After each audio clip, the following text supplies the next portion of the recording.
So, Jay Ruud, what lovable book are we talking about today? Well, I will give you a hint. Monroeville. Okay, I'll need another hint. All right.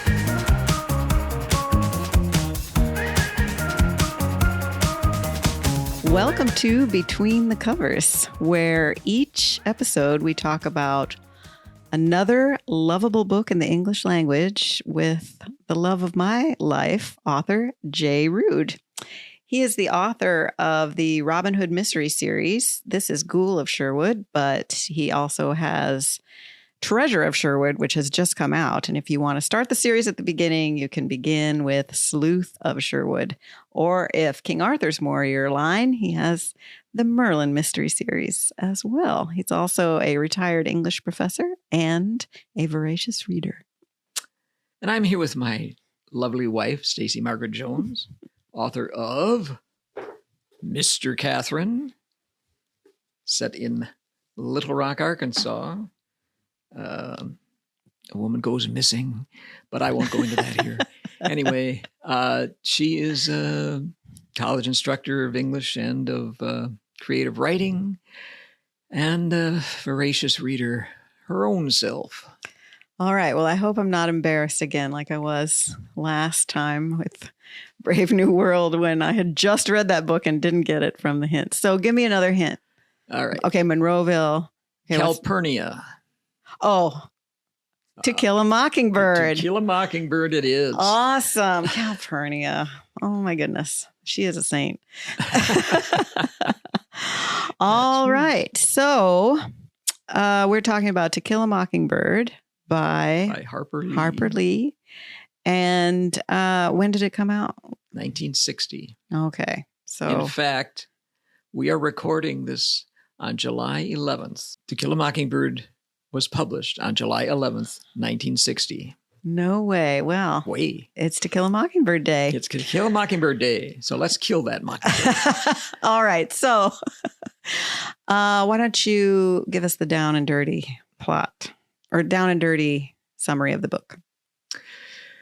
Okay. This is a book that's set in a fictional town in Alabama. It's told from the point of view of a young 10-year-old girl named, her nickname is Scout. Jean Louise, who's called Scout. She has an older brother named Jeremy or Jem, and she lives with her widowed father, Atticus, and Calpurnia, who's their maid, housekeeper, cook, and everything else. Resident saint. Yeah. In the first few chapters, it's sort of a nostalgic look at small town life in the South, and Jem and Scout and their friend Dill, who's little, but he's old. I love Dill. He's a little guy, but he's much older than he looks. Yeah. And there are two kind of tangents that the book follows. One has to do with Scout's neighbor, Boo Radley, who is supposedly sometime in his youth, he had committed some crime, and his father forced him to stay in his room and never go out, and he hasn't been out of the house in decades.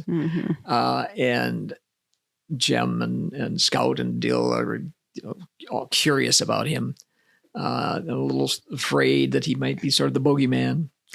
And the other story arc, and the one that most people remember the most, has to do with Atticus, who's a lawyer, and he's appointed as to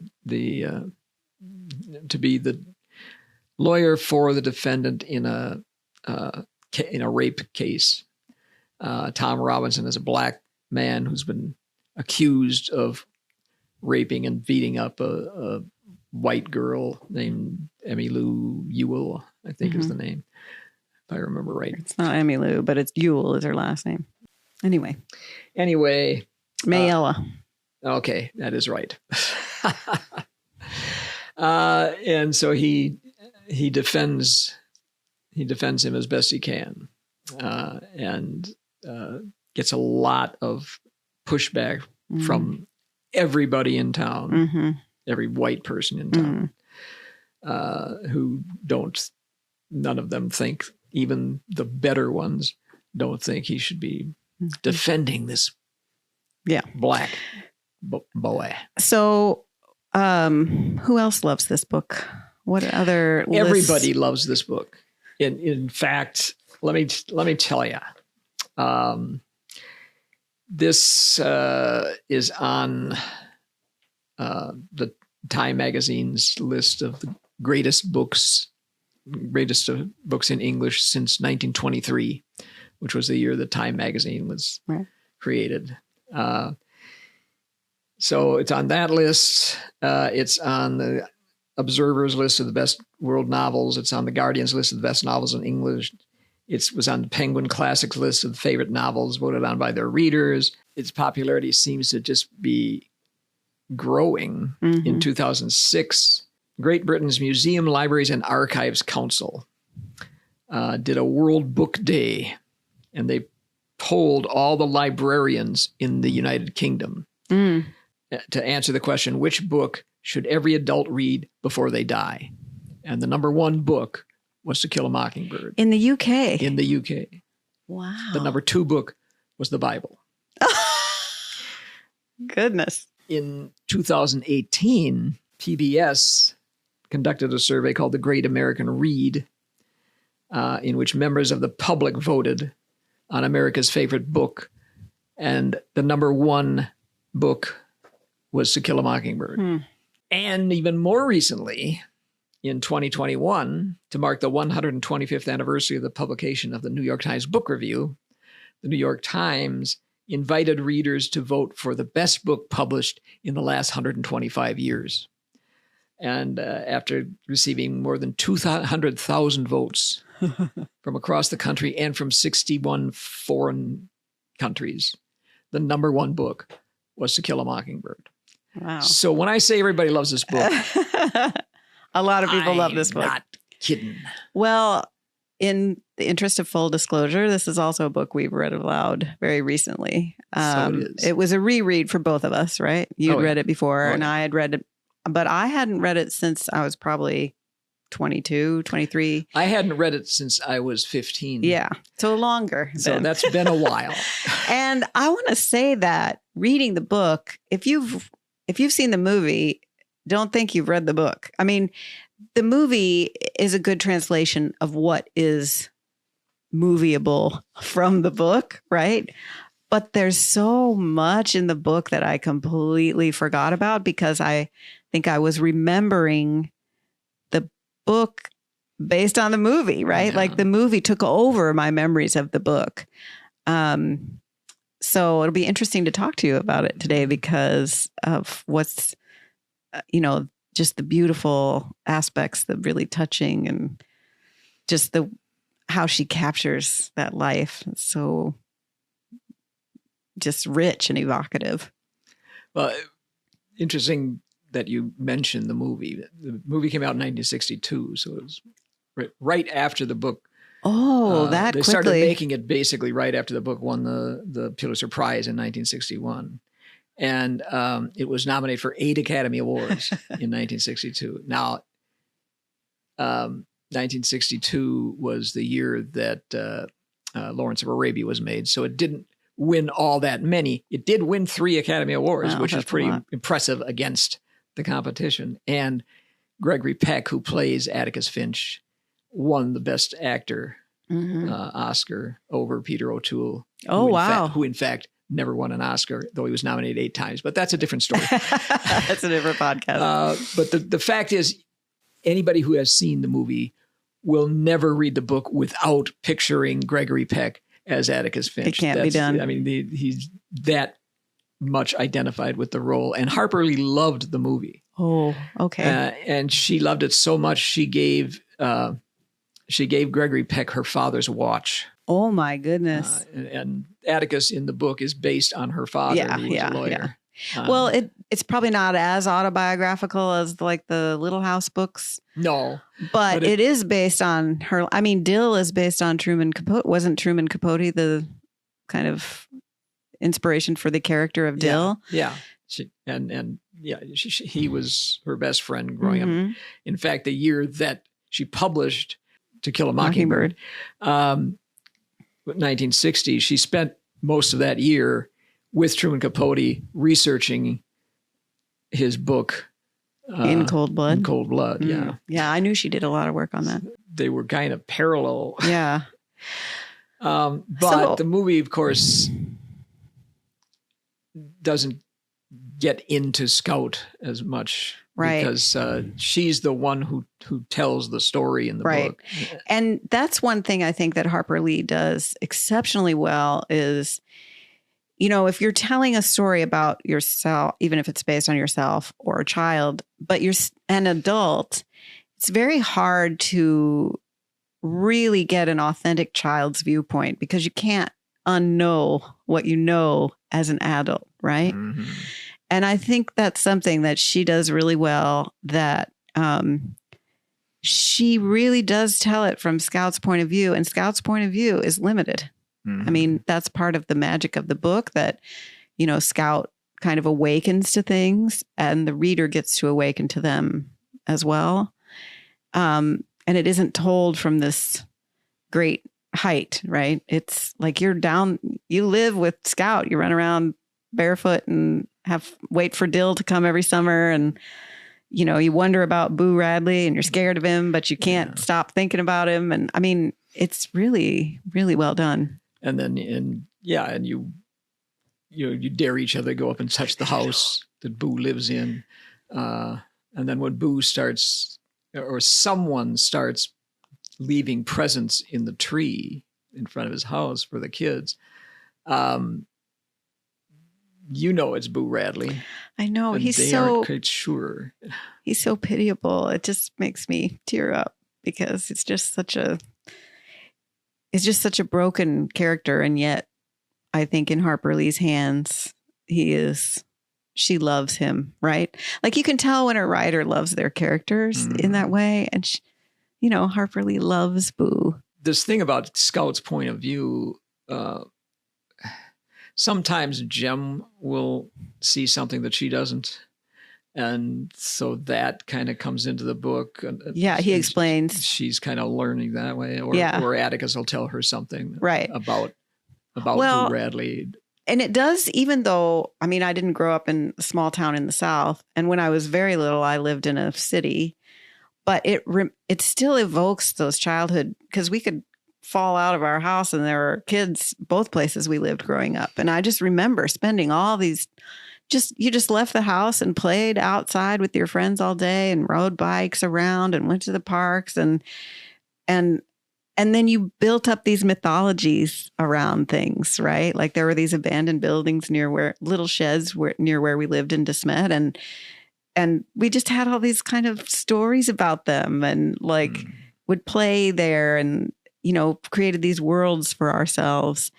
And even though it's different in many ways, reading about the childhood in To Kill a Mockingbird, I don't know, it can't help but take you back to some aspects, especially the way she introduces things through Jem's eyes. Yeah. Because she notices too that Jem is changing. Jem doesn't want to play with them. Jem's too big to do this or too grown up to do that. And that is also I was the youngest. So that's part of being the youngest too. And having your siblings kind of outgrow the stuff that you do together. So it feels very authentic and very real. But that's not, I mean, that's the foundation, the setting, the emotional kind of weather of the book. Yeah. But that's the first part of the book. Yes. And there's a lot of color in terms of the environment and creating that environment. There's lots of kind of episodes and anecdotes and Scout at school and fighting with her teacher and all those really charming kind of funny things that make Scout such a memorable character. But the book isn't on all those lists and voted on by everybody in the world as you have to read this book because of that. I mean, there's really, really challenging and important themes in the book. And it came out in 1960. So, I mean, in terms of what was happening in America then. Well, it really is, it hits at the right time, I think, because the civil rights movement really gets underway in the mid-50s. 1960 is the year before the boycotts of Woolworths and the Freedom Riders on the buses in the South. Yeah. So it really hits at that right time. Yeah. It's set in the 1930s. It's set in 1936. Right. But the South and attitudes in the South hadn't changed much, if at all. Right. By the time you get to the 1950s, late 1950s. Well, and she could even do, I think, what Edith Wharton did a little bit, which is to look back on a world that was changing, but to say, even if it wasn't changing quickly enough or at all, but I mean, there were changes happening, and to look back on the world and say, this is the foundation of what we see now, right? This is how it has been. And just even a generation of distance helps you feel safer to criticize it. Yeah. Don't you think? Yeah, but I mean, it takes some guts. I'm not saying that it was an easy book to write.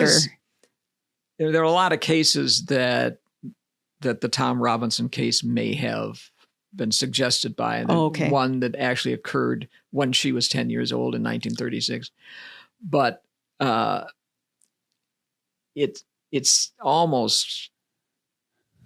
unlikely that she didn't have the Emmett Till case in mind. Yeah. Because that had happened only a few years earlier. Okay, I was going to ask about that. He was a northern kid who comes to the South and flirts with some white girl. Supposedly. I mean, didn't she come out later and say, I think they found out later that she said that he hadn't really even said that much to her. Well, anyway. In any case, he was accused of that happening. And he was tortured and murdered, hanged. And although everybody knew who had done it, and the evidence was pretty much overwhelming, the people who had killed him were found innocent by an all-white jury. Right. Now, it's not quite what happens in To Kill a Mockingbird. Tom Robinson is accused. Atticus makes the case. It's an airtight case. And he shows, okay, no one ever brought a doctor in, so there was actually no evidence that she was raped. Right, any of this happened. Tom Robinson's left arm was useless. He was basically a one-armed man. Yeah. And he could not have done what they said he did. Particularly, he couldn't have beaten her up. Right. Because somebody had to have a left arm to have beaten her the way she was beaten. And it's almost certain that her father did the beating. Right. And yet he's found guilty. Yeah. And there was no way, nobody, I think even in the book, they kind of are like, nobody thinks that he's going to be found not guilty because it's a white jury nobody thinks he's going to be found not guilty, even though everybody knows he's not guilty. Right. And, because the verdict is for the structure of society, not the accusation of that one man. Right.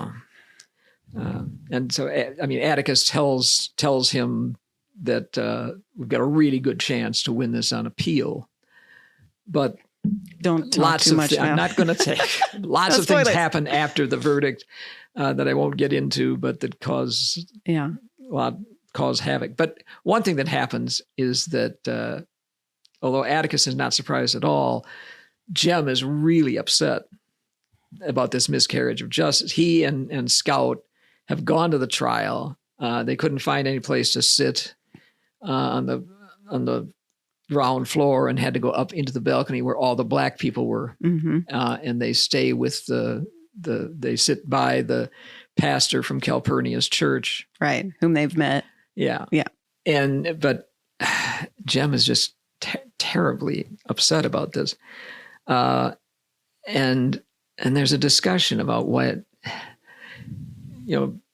Atticus goes into things like more prosperous people in town, the better educated people in town usually can get off of jury duty.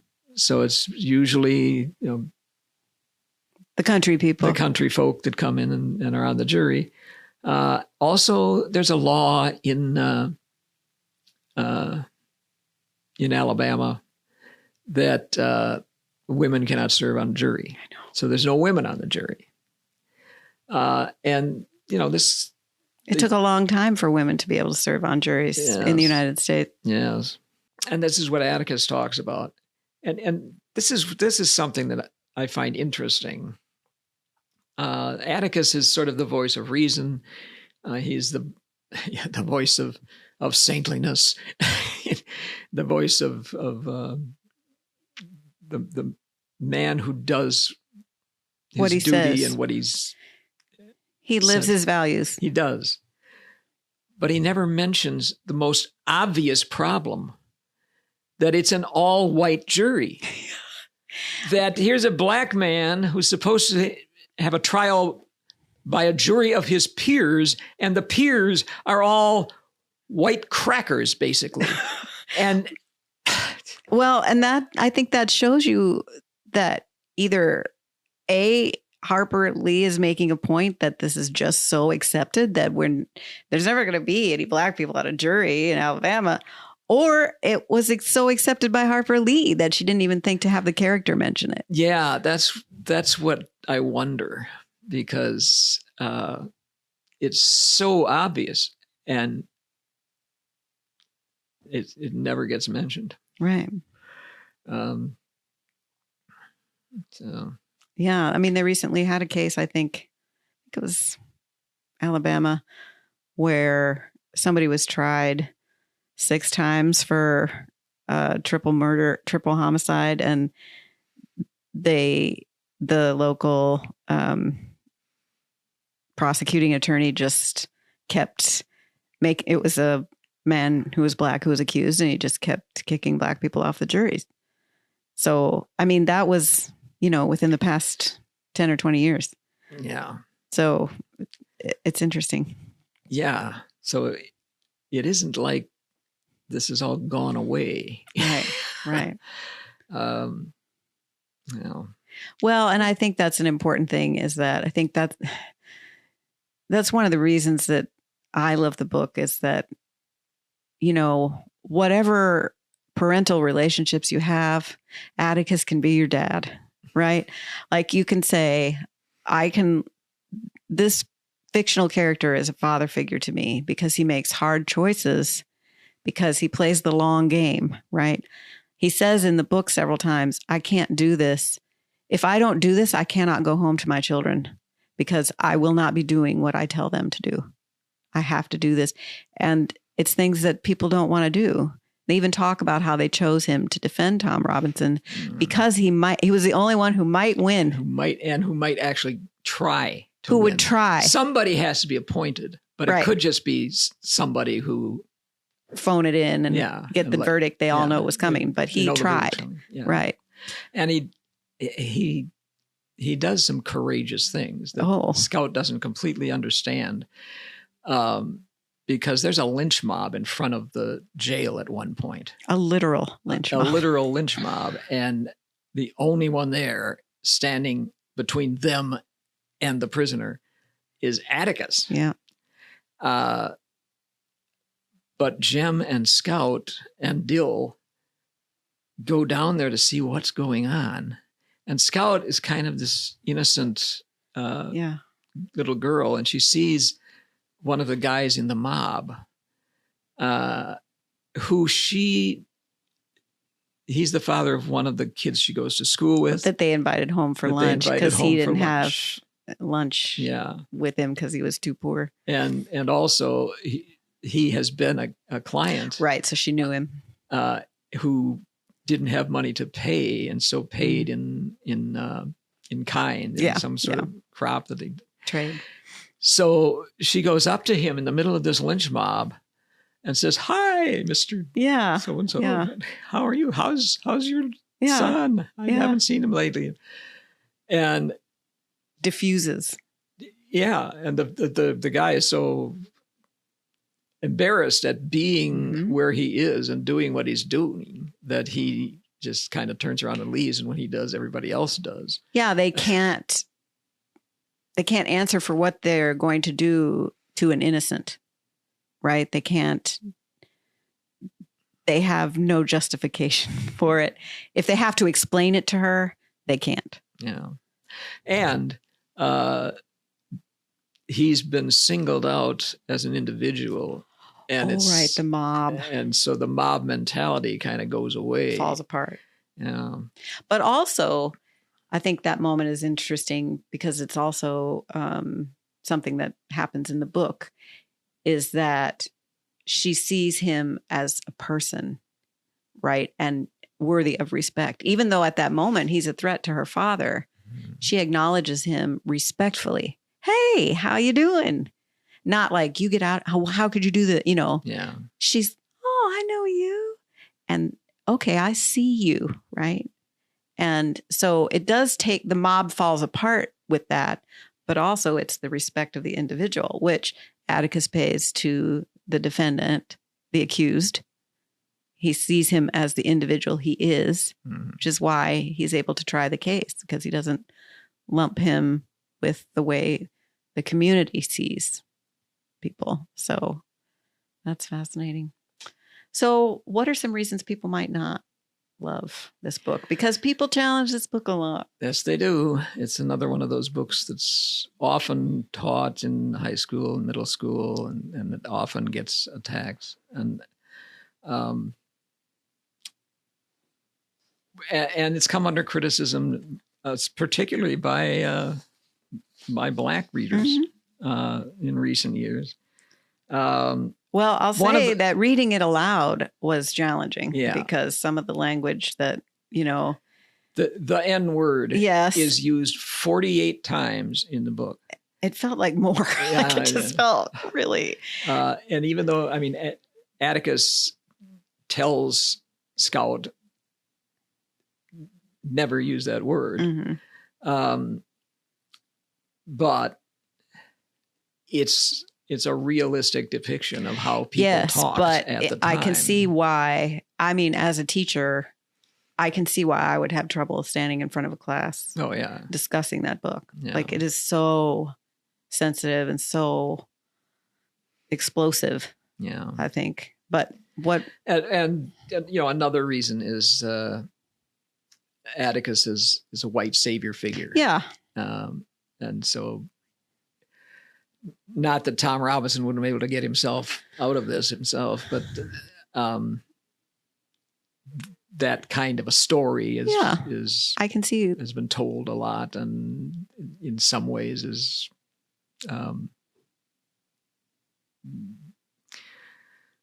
I think there are things for us to learn there from that objection. Yeah. Like, this is the story that Harper Lee could tell because of who she was and when she grew up and how it was when she grew up.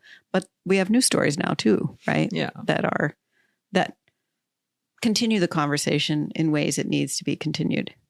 But I can see, I understand that objection. I think there's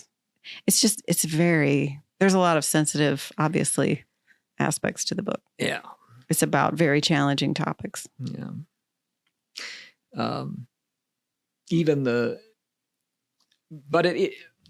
She wants to give a picture of what this town was like in the 1930s. Yeah. And even the more progressive figures in the town are really just casually racist. Yes.